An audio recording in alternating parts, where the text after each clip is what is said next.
Si tomaras una Biblia y la abrieras al azar, te sorprendería lo que encontrarías. Seguramente te encontrarías en medio de una historia, una carta o una canción. O encontrarías sabiduría práctica y consejo para la vida. En 2 Timoteo dice, toda la escritura es inspirada por Dios y útil para enseñar, para reprender, para corregir y para instruir en la justicia, a fin de que el siervo de Dios esté enteramente capacitado para toda buena obra. La Biblia, o la palabra de Dios, es la máxima autoridad para lo que creemos y para cómo vivimos. Habla de las cosas con las que lidiamos diario: amigos, dinero, trabajo, dolor y felicidad. La Biblia es una guía. Nos muestra cómo vivir y nos da límites. Algunos dirían, no quiero un libro de reglas, si sigo esto perderé mi libertad. Pero si no hubiera límites o lineamientos en la vida, nuestra vida sería un verdadero caos. Piensa en la conducción. Los límites ayudan a que sea seguro conducir. O los deportes. Los deportes sin reglas serían terribles. Knodel tiene que concentrarse en el juego después de meter la bola en el 14. Parece que está listo para hacer el tiro.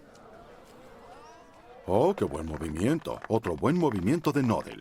Podemos encontrar libertad en nuestra vida siguiendo la voluntad de Dios. Dios no dice cosas como no matarás porque quiere arruinar la diversión. Lo dice porque nos ama.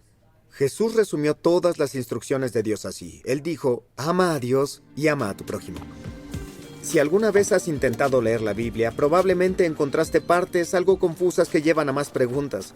Si te parece desafiante en momentos, no te rindas. Sigue leyendo. Entre más leas y creas que es la palabra de Dios, más vida te dará y empezarás a entender más las partes confusas. Es lo que descubrí después de leer la Biblia durante años. Muchas preguntas que tenía se han resuelto. Aún tengo muchas preguntas, pero es una travesía. Entre más leo, más la entiendo. Jesús es la clave para entender toda la Biblia. Interpretamos las Escrituras a través del lente de Jesús. El Evangelio de Lucas describe un encuentro que tuvo Jesús con 2 amigos. Fue después de su resurrección e iban caminando a una ciudad llamada Emaús. Al caminar por un camino así como este, empezó a explicarles el Antiguo Testamento. Empezando con el Génesis y avanzando desde ahí, les mostró las diferentes formas en que las Escrituras hablaban sobre él.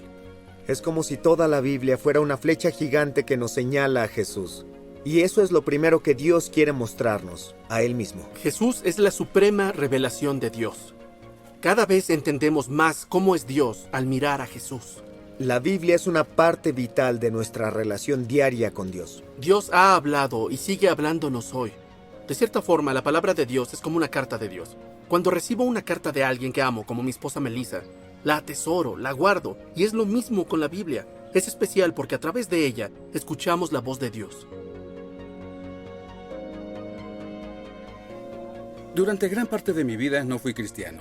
Vengo de una familia de abogados litigantes. No ejercí como abogado durante varios años.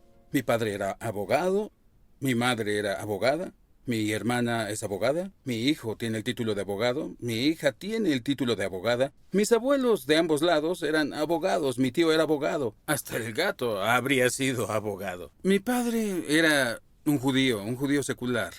Escapó del Holocausto, sus familiares murieron en el Holocausto. Mi madre no iba a la iglesia. Mi padre se describía a sí mismo como agnóstico. Y yo llegué a la conclusión, cuando era adolescente, que era ateo.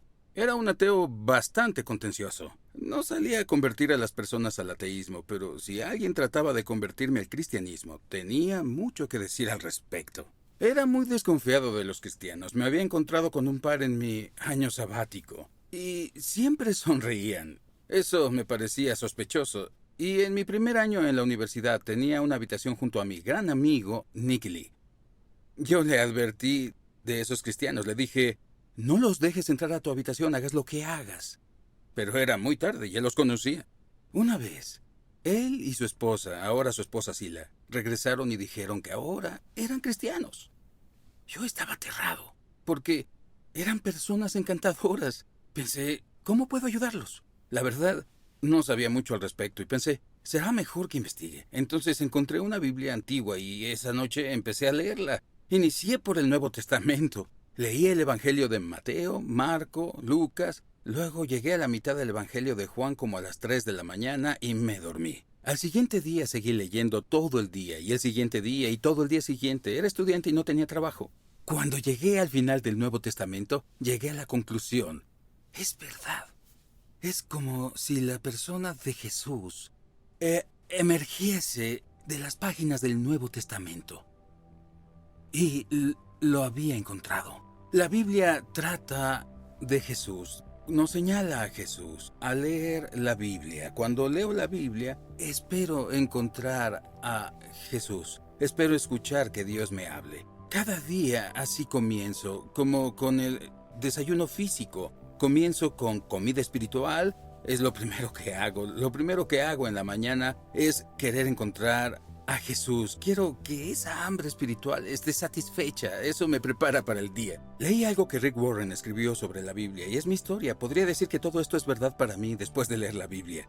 Diario, durante décadas. Él dice esto: leer la Biblia genera vida, produce cambios, sana corazones, construye carácter, transforma circunstancias, imparte alegría, supera adversidad, vence la tentación, infunde esperanza, libera poder y aclara la mente.